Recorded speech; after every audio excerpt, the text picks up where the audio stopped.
3월 22일 상식과 원칙이 통하는 사회 법률방송 로투데이. 오늘은 법률용어 특집 뉴스로 전해드리겠습니다. 목리자, 부불금, 보장구 무슨 말인지 아시겠습니까? 이게 어느 나라 말이냐 하실 것 같은데요.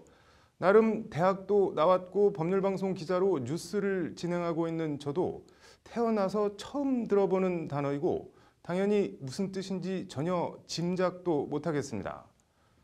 세상의 모든 말을 다 알 수도 그럴 필요도 없겠지만 문제는 이런 용어가 우리 대한민국 법전에 버젓이 올라있는 법률 용어라는 점입니다.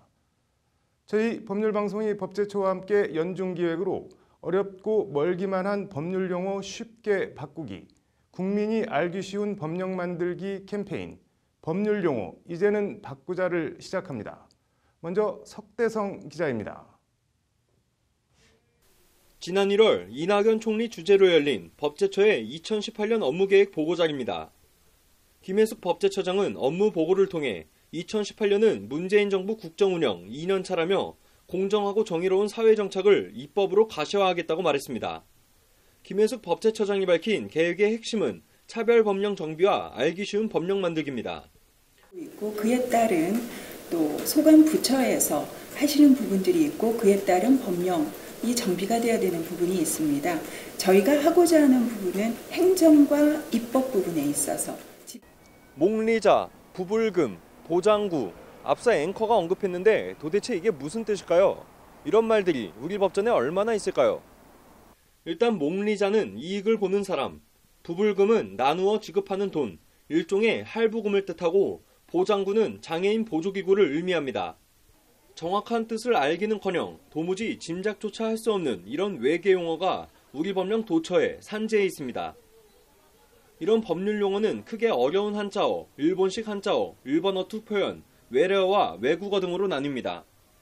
해방된 지 70년이 훨씬 넘었는데 유독 법률 용어에는 일본식 용어와 표현이 여전히 많이 남아 있습니다.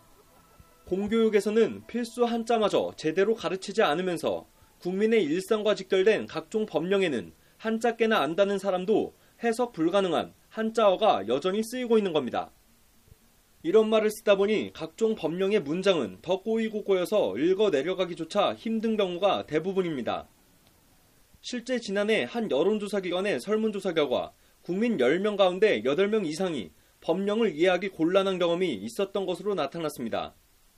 이유를 보면 전문 용어나 일상생활에서 사용하지 않는 낯선 용어가 많다는 의견이 절반 가까운 44.3%, 어려운 한자라는 답이 29.1%, 문장이 길고 복잡하다가 8.6% 등으로 뒤를 이었습니다. 한마디로 태어나 처음 접하는 말이거나 도대체 무슨 말인지 모를 희한하고 어려운 말이 아직도 법정 곳곳에 들어있다는 지적입니다.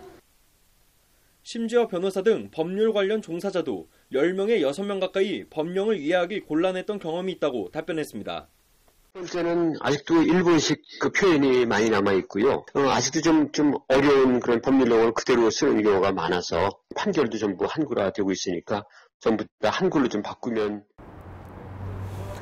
통상 특정 직업에 대한 진입 장벽이 높을수록 이른바 전문 용어도 많습니다. 의료계나 법조계가 대표적인데 철학, 인간 이런 단어처럼 대체 불가능한 것도 아니고 목리자 같은 단어를 계속 법전에 두고 있어야 할 이유가 있을까요?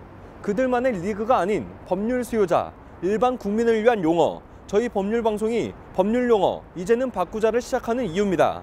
법률방송 석대성입니다.